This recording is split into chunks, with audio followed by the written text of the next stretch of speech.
Thank you, Sifa, and welcome everybody to the post-game lobby where Vitali's Cabochard is sticking around. A nice post-game interview there with Mithy. We should try to lose some games in the LCS so we can improve.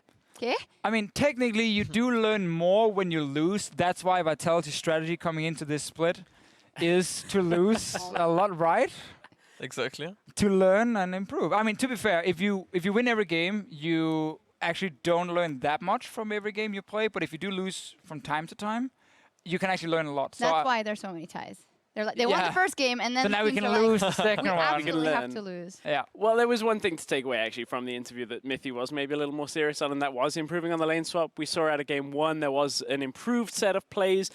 Whether it was expect and the English getting better that Mithy was talking about, I guess he'll be on the analyst desk next if his English is improved. But it was a good set of plays out by G2 in the early game. Hey, I read Reddit. I'm just getting the easy jokes. But let's ask Cabochard here, top laner, about expect's development. Have you noticed an improvement of him personally, and then how he plays with the team, G2? Yeah, for sure. I think if you watch Expect like from solo queue games earlier this season, or like even in team, I think he's playing better and better. Like I think G2 is setting him up like really well as well. So like it's really good for them. How is he compared to Kikis when you play him in solo queue? Like, is he mechanically better, or is it the same? I haven't played like Kikis lately, I think, but Expect was worse, I think, at the start of the split. And like I think he's like a really good mentality, and he's getting better and better. Like he's gonna, I think he's gonna come to a point like in a few weeks that he's like better and he can go even further. All right, well, we had a lot of games to talk about. I do want to stay on Fnatic versus G2 still for a little bit, and specifically game number 2, because it was in Fnatic's hands to having to turn it around, but it went bad straight from the start for Fnatic. Yeah, it was obviously a lane swap again, and Mithy talked about how they worked a lot on lane swaps. I feel like, especially in this game, I mean, we have the replay of that first engage up in the top lane. To me, it's like Fnatic playing such a risky style here. They're trying to snowball Gamsu by sending Yellowstar to sneak up on top side and then gank with Spirit. The problem is now, first of all, you don't know where the enemy jungler is, and second of all, there's a TP from the enemy top laner. So this will always end up in a 4v3 at some point. And I feel like they just invest everything to try and burst someone down. And I also think Yellowstar should never flash headbutt there, because that means you can flash it and then he can't kill you. The problem is that he was able to headbutt because you didn't like Alistar whatsoever. No, I just think Alistar is not a strong pick right now, but he also completely misplayed that little engage here. And we were talking about how risky this play is from Fnatic, and technically right there, the game is over. I think pretty much, yeah, maybe they felt like since they have Javan and you can snowball pretty much the game, if they get ahead at this moment, then they can like get a really good advantage as well. But yeah, if it fails, and like it has a lot of chances to fail, I think, because like the wave is pushing into you, the AD carry is gonna stay but regardless. Yeah, with TP. So like if you lose it, yeah, we saw pretty much then like Javan is behind, and if Nar gets ahead in this matchup, like there is no coming back, I think. And as you said, like with the snowballing component, I actually felt like I've seen this out of Gamsu so many times when he was back on Dignitas, when he was just like, just give me Javan, I'll try and carry, and then they'd lose the early game, and then from there they'd fall behind.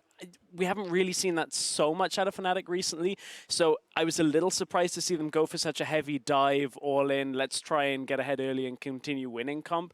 It's not really something we've seen from them too much. No, especially not around top lane. Like Gamsu is mainly the team player who plays a lot of tanks, not really the big carries. Like Vitality, when we saw the Javan pick, it wasn't actually surprising. It was more like, oh, this is the Vitality style, you know, Cabochard on carry, and they try and snowball. Cabochard.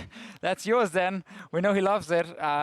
No, but like when you play these like snowballing champs where if you have a good top laner when it comes to the mechanic abilities, and like he used to being a carry, I think there's a high chance it will work, obviously, than if you have a guy who's mainly playing tanks. But I think you're right. I think this combo was drafted around diving with Alistar Elise, and then like snowball the Javan over and over. But to me, there's like, you kind of painted on a sign before the game even started what your game plan is. Like, oh, we have a Javan, we're going to snowball the Javan. So like the other team like will obviously protect against that.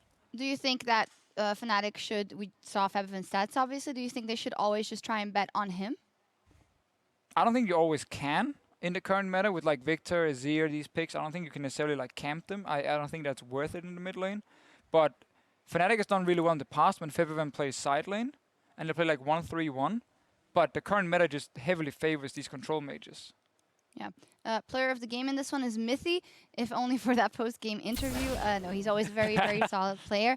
And it raises the question for me about the supports in EU and the level, because we've seen a lot of supports that were really dominating in the spring split, not being able to make the cut here. But Mithy is one of those that just keeps being consistent. How much of a difference will this make as the split progresses, Cabochard? I don't know. I think the meta support has been like one of the most changing from spring. At the end of spring, it was a lot about Braum, Alistar, and like having that really good tank in teamfights.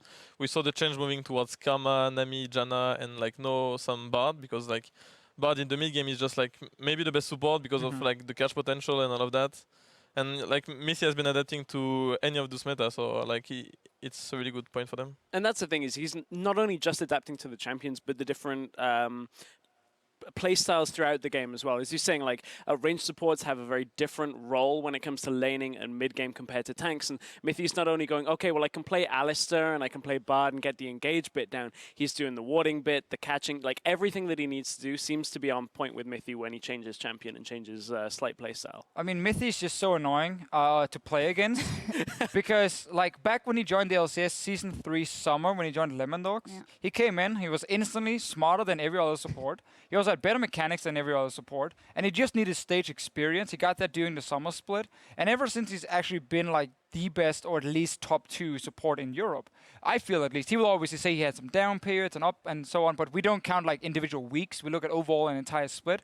I feel like Mithy has always been one of the absolute best, and definitely for the last year he's been the best support in Europe. So that's why for G2, getting him as a bot lane with the best AD carry as well was kind of like, yep, this is a great upgrade. We should go for this, and obviously it's working for them. Yeah, a lot of praise here for Mithy. We also have a tweet after G2 took Game 1 versus Fnatic. H2K's Jankos made a little confession on Twitter. I just said Perks sucks, and he carried so hard along with Ben. Feels bad, man. Looks Jankos like he watched banter? Vedi's telestrator and was like, that's it, I've made my mind up. Febby's the man to watch. They're always bantering, aren't they, these two? So Always. it's cool that, cool that he comes out with the praise when it does happen. Let's take a look at another series.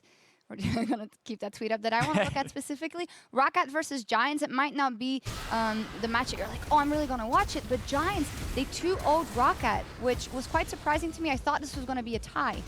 I mean, a lot of people now, we think almost every game is going to be a tie at the moment, but Game 1 was really one-sided. Giants were in full control almost all games. Sunstar had a great performance, and Maxlaw had a fantastic performance on this Rek'Sai. And they were just constantly playing these long-range comps that set up Sunstar to like execute a lot of fights. I think Game 2 was closer, but like this play you see here in your screen was really bad setup from Roccat, where they're like going down to the bottom lane without teleport and really poor play. And basically what happened next was the Nexus died, even though it was in the early game, we just skipped through it. But it was a game where Giants were a little bit behind, but they were just much better in the late game, which is something Rocket used to be good at, but now they were weaker in the late game than Giants, and also weaker in the early game. It's funny you should talk about that play in with the Bard magical chain, because I was like, oh, this looks like an interesting setup, and then you realize there's TPs on the other side, and you're like, oh, okay, numbers don't go their way. One thing I want to talk about for Roccat, and Cabo, I'm glad we have you here, because you're a top laner that doesn't always stick to what is currently, everybody's playing. We saw Lissandra come out for Parang. We also saw the Jace that Parang is well known for. What's your thoughts on perhaps those kind of picks and where they fit in the current meta? Like they are for sure not like top tier picks, but they have their place at some point. I don't know if they were like last picked or picked against like the Rumble into Lissandra or the other way around, but like they can work sometimes. And like since the support are not as tanky anymore, you don't have to play tank, maybe top neither, and that's why we see the rise of Irelia and like all of these champions that can dive in, and like it's much easier to dive into an Nami that like a Braum or a Time Kench that's just gonna eat the AD carry and run away. So. But don't you feel like Jace top lane, to me, he seems so out of place, because Jace does so well when he can group in the mid game and like siege, but he's your top laner with teleport who you want to put in a side lane. So like he has to just rely on split pushing, but that's why I feel like Trundle, Irelia, these picks just do it much better than he does. So to me, it's kind of an odd pick that doesn't really fit in. Yeah, I think that's pretty much the case. At some point, he's gonna get outscaled against this kind of champion, and like he will just not get the priority on any of them at any point of the game. So maybe against Lissandra or something, if you go Malmortius, you can actually have the priority, because Lissandra is not gonna hold the Jace if she has some MR.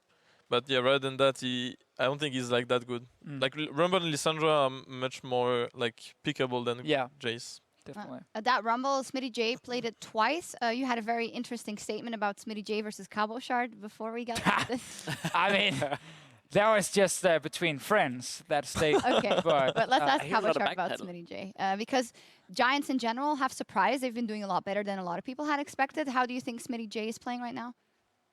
Better than last split, I think. Like the change in the mid lane as well actually has been good, and the jungle, Maxwell is playing good as well. We see even Sunstar is like playing better than he used to. Yes. Like in week 1 and 2 and 3, even he was not that good, and maybe the Jhin pick fits him quite well. Actually, I think Jhin has been like way better today than it has been before, and like maybe it's because now they set it up more. Like teams are getting better together, and playing with Jhin in the mid lane is like really good to get priority and then poke somewhere. Yeah, that's the story of the day for me. Kind of make the Smitty J point now because now it seems weird, you know. Yeah, no, I'm not. Um, It's fine. No, because I actually think the point is super valid, just not in the way it's worded. But like, basically, I called Smitty J from last split like the discount version of Cabochard because he tried to play the. No, but that's actually a praise now. No, I because know what's the coming next up. part is going to be the praise, because he tried to play the same style, plays a lot of Irelia as well, wants to play carries up top, but just didn't have the same success. But then the way he's playing this split, you know, it's kind of turned around a little bit. And Ouch. if we look at overall performance, I feel like Smitty J is actually getting. He's playing really well. I don't think he's better than Cabochard. I think right now Smitty J is just doing really well on his own. And because Giants have like him, Knight, and Maxlaw on the top side of the map, they're actually able to win early games, which I think is super cool. Not saying he's better than you. But you say something so like that, and you flustered. don't let him answer, and then you go, I don't really mean it. I don't really mean Oh it. no, please. What do you think about Smitty J? Yeah, I don't know. Like, I think he's much more comfortable than picks like Rumble, Irelia, Trundle than he used to be on maybe the tanks. And yeah, he's getting better synergy with his jungler as well compared to. I don't know when did Maxlaw come in. This split. Yeah. This Yeah, split. okay. Let's talk some more about jungle top synergy. Vitality versus Schalke today, 1-1, and the return of Shook. We actually had an interview with him. Cabochard, he was player of the game. How was it for you to play again with him in the team, and how did it kind of change the dynamic of the way you guys played? It changes the dynamic a lot. I think both Shook and Mighty Brew are like really good players, but Shook is much more around vision control and like less maybe selfish, which like was a style that was better for jungler before. But now that you see more Elise, less Graves and Kindred, maybe it's working a bit better for us. We can more control the mid game and like trap at Nashor or something. So it has been good so far. You guys played the Kennen in game 2 that we're seeing on screens now. Can you maybe talk us through that? You picked it into the Gnar. Is that something you guys had been sitting on? Yeah, it always has been a good pick into Gnar, and like the lane was going really well, and then we made the good TB player on top lane that got us ahead, but then they did a good rotation, putting the bot lane against me on bot when they was pushing in, and like they get back into the game because of that. And then it was that team fight mid that we play without flash against the Gnar, and like he gets a really good ultimate, and like from this point it was pretty hard for us to come back, because like Oh, sorry. sorry. At any point, like Gnar is gonna get the split push advantage on Kennen, because like Kennen, even if he gets item, is gonna be good in team fight. But Gnar, he gets some tankiness, and Kennen can't match it no more. So they went out of that. Yeah, I did. Sorry for interrupting you. I don't know how much you can say about this, but obviously Shook is back for now. Are you guys planning on doing a rotation with the two junglers? I know that Mighty Bear is still also in the house practicing, or... Yeah, we're gonna see how it develops. Like as I said, I think both are really good, and we're gonna see like to which side we adapt the best, and like we can play with both. Yeah. All right, well, we will see what happens. Let's take a look at another series played out today. H2K versus Origin, another tie. And Origin actually took that first game. The Fisho, you were casting it. It was really long. Yeah, it was long, but H2K decided to all in for a fight in the end, so we didn't have to go the full 80 minutes like we've seen. But this is actually the fight you see now. Yango started to flash in Cocoon. They knew the game was already lost. They would lose like every inhib again, so they were like, try last team fight, and if we lose, the game is over anyway. This game, however, was actually really good from H2K. Great setup there, punishing on Dragon against Origin, and it was a bit like the play from Fnatic G2 we just saw now, where like one play in the early game is so impactful it technically decides the game, because H2K just kept setting up Baron baits after this over and over, and actually lost a big fight and lost the Baron at 20 minutes, which was kind of crazy. But it was only enough for Origin to get close in gold, and then once we got out of the Baron power play, again, there was a bit of late game comp from H2K, and they kind of played slow and steady. Yankas in their interview after, he actually wasn't happy, like at all, and I don't blame him because game 1 was really bad from H2K, and game 2 was still fairly messy. He said there's a lot of things to work on, and they have issues like on stage right now. So it's hard to like put them in the top of the standings, like say they're as good as Fnatic and G2. He actually said they were as good as every other team but those two. Like he put himself in that group, like with the other 7 teams. Yeah, I know it's a big group. Yeah, it is a big group. Odawamne actually echoed Jankos's sentiments. He took to Twitter and he said how he really felt about the series. Really disappointed with our games lately. GG to Origin. I hope we can get out of our slump soon. So with our games lately, obviously last week that 0-2 versus the UOL as well. Cabochard, what do you make of H2K's struggles at the moment? Yeah, I don't know, like maybe actually I don't know really what to say. Like I've seen they lost last week. They lost one game and then they tied, and they tied again today. So like we're used to them being on the top. I think week 3 they're actually first or second. Yeah. Like what is it due to? I'm not really sure. Like the style is not that different than with Forgiven, I would say, but. Actually, I don't know what to say. Well, mystery. I think for me, when I watch H2K over the last 2 weeks, a lot of the games they've had issues in is them just saying, well, let's not do anything for a while. And they're waiting and waiting for the right play. And then suddenly the ship kind of sails. And nobody's making any plays. It's Ryu from Spring that was kind of being active in a lot of their wins, making catches, making play setups for them. Doesn't seem to be working quite so well for H2K Yeah, right they probably just themselves also haven't figured out what is going wrong yet because it's going well with the same formula for so long. Yeah, I mean, again, Yankas in his interview, he talked about how communication in Scrim was very different from on stage.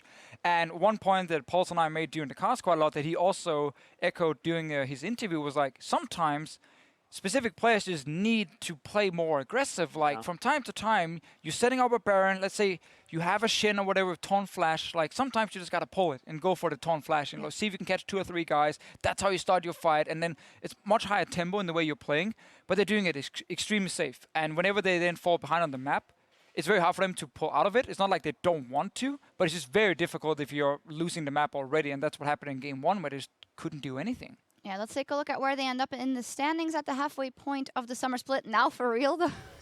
G2 is the new #1, or they have reclaimed their spot after that matchup versus Fnatic. H2K is still in 3rd, but hot on their heels are Schalke. And then we have, obviously, all those teams are Splice, Giants, Vitality, Unicorns of Love, Origin, and a Roccat in last. But all those teams are very, very close together. So what do we make of that? It's just not... Like, do you also, as Janko said, oh, we count ourselves to all the other teams. Do you also think, hey, right now we're just not a top 2 team? Yeah, I don't think we are. Like with the change of Shrook, we're gonna see how it goes like furthermore because we play only 1 game or like 1 best of 2, I guess. And yeah, like we are not as good as G2 and Fnatic for sure right now. But again, it counts for almost every team, right? We keep seeing this where it's each team every week I feel like have like a great game, and then the next game things just fall apart. Like either it's inconsistency or it's just teams not being that much better than anyone else, so it's just so close and one little thing will tip it every time. Yeah, let's talk about those draws. 3 today, 7 in week 4. Is it just the relative level of the teams then? I think it's because we don't have teams that are clearly much better than others, except for G2 Fnatic. Yeah. Right now, also with H2K slumping, and you guys obviously now making roster changes, and some of the teams we saw dominate last split and give us some very one-sided games are no longer doing it. So when you have all these teams that are very close to each other in level, and you can then argue, is it because they're all like decent level, is it because they're low level, like whatever, that's a different discussion. But they're so close to each other, and that's why we have so many ties where it's not clear who's the best team on the day. Is the improvement going slower than it was in previous seasons in summer? Because we know we always are looking forward to what Europe can do on the international stage at Worlds, but I feel like it's going a bit slower, the teams getting better below the top 2 at least, or is that my imagination, Cabochard? I'm not sure if it's that the reason, but we can see like as for the standings, like as soon as the team is gonna get better and better, and you actually get like 2 or 3 wins, you directly get to that top spot. I think because like we are so many around 10 points, but like 2 wins already give 6 points, so it's already like gonna be big to the team that's actually gonna step up the most, I think, in the weeks coming. I think one of the things for me as well, week by week, is we've either seen meta shifts or patch changes that bring different champions up and down, and teams are struggling. Whether you're Rocket and you start the split and Vladimir and Swain are great, and you get them in the first couple of games and it looks brilliant for you, and then suddenly Swain gets nerfed, Vladimir, people start learning how to play around, Shen comes in the top lane all of a sudden, and there's these big changes that are changing how the game plays out that I don't think all of the teams are quite keeping up with yet. Speaking of which, earlier in the show, we asked you to tweet us to let us know who you think is the most worthy pick in the current meta and why. And from Law Odysseus had an accurate answer for us saying, Shen, that cross-map pressure is OP. Shen picked 6 times today, Gnar 5 times, Rumble twice, Trundle twice, and Aurelia, Lissandra, Jace Cannon, and Jarvan once. Shen, Gnar are taken to the throne as the rulers of the top lane, so to say. Is that accurate enough? Yeah, Shen is a really good pick. I think you're gonna win a lot of games in Europe right now by having TP advantage, and Shen is just gonna bring like another TP. Like other than that, he's losing quite hard to split pushes as well. Like we see Gnar picked into it or Trundle. Yep. And like when they get to the point that they can pressure him to his tower, he's not gonna have that freedom to just like push and TP somewhere and get the pressure on the map. But he's a really solid pick, and like the change they made to W. It's actually quite hard, I think, as AD carry to try to team fight against him right now. I think it was also worth saying Aurelia was banned quite a lot today, especially over on our stream. Olaf was banned quite a bit as well, who's also been used in top lane from time to time. So there's been some focus on banning out certain top laners, but Shen actually wasn't banned away. Instead, he was in picked and... Well, he banned 3 games. 3 games Okay. on throughout the day, so I think that's a total of 9, 6, and 3 overall. But Yeah. you are right as well. He gets through quite a lot of the time. So right now, teams are trying him out, and then obviously Gnar comes in often as a pick into the Shen, and that obviously means he goes up in value. And that's always how the meta shift. Like when a certain pick really becomes popular, counters will too, and then it keeps changing and changing and changing. That's how the meta works? That's how the meta works. Or you can play Jay's stuff, Yeah. Hey. Thank you to Fischl. Now for a quick recap of our players of the game this evening. Let's take a look at the leaderboard for today, at least. Vizichachi, I think that is his first one also. And Trashy's first one. Trashy's first one as well. Maybe And Shook's first one as well. Shook first, Hey, hey. True. Vizichachi and Trashy both. A lot of firsts actually here, and for Chachi that's quite interesting. And we have Cabochard here as well. That's someone we always looked at as being like the backbone of the Unicorns of Love, but he's been doing a lot better lately. What do you think of his play so far? I think actually Shen coming back is pretty good for them. It has been like, I think even in summer last split, he has been one of the most Shen player, and he's maybe actually the one that brought us in, like brought us the Shen in Europe. So I think that's good for them. The Gnar as well, he has been playing it. I'm not so sure about the Aurelia, but we've seen him play like Eloy or some pocket picks that actually has been banned sometimes. And yeah, I think he's a solid player. Yeah, not too bad on Aurelia either. Let's also take a look at the player of the game leaderboard overall with those players from today tallied up. Trick is still there. Did we actually say who was the player? Some of us voted for him, but it went to Mithy in the end. Oh, so he stays on 5. Ben I was Mithy. jumping the gun as well. Yep. Thought the same. Well, it's still the same. And then Cabochard, boom, over there, 4 points. Does that make you happy? I guess. I'm not first, so not really. You're the only top laner in the top 10 from what I could see. And a lot of junglers. A lot of junglers. And some mid laners in there. Knight is in there as an example. He deserves it. Obviously, he's been fantastic. But only top laner. Thank you, good sir. I don't know what we should say about it. Well, you're trying to... Yeah, you're trying to butter him say up after the something. budget Yeah. Smitty J would swap around. I was thing coming saying out Smitty now. J has been playing really well, and I he see has how it played is. really well. He's just trying to suck up to you. It's okay. No, it's fine. It's fine. Hey, we don't berate It's people too here late to sticking say their sorry. guns. It's not good. We need some strong He opinions. agreed. Smitty J is doing well. That's all that matters. We're all doing well. We're going to take a look at the schedule for tomorrow as week 5 of the summer continues. Kicking off with Rocket versus H2K on EULCS 1. And then the Unicorns against Schalke on EULCS 2. Let's take a look at Vitality's matchup. Splice could be interesting. Splice has had rather some really good games lately. What do you think? Yeah, I think they're playing way better than last split. The addition of the support is pretty good for them. I think it's going to be really important for us to get that win, to actually try to get off more and more from that big pack of all those teams. Today's games for Splice were a little disappointing for people that were expecting Splice to keep up their top of the table kind of run. They just struggled under the pressure of Unicorns using Shen. It's again, I feel like it's just Europe right now. Yeah. Like whenever we're like, oh, this team looked very good this week, so next week we expect more. I mean, Fnatic Giants to me is a pretty exciting game. After Giants got 2-0 today, and obviously Fnatic struggled versus G2. So I feel like that's the kind of game where Fnatic will be favorites still.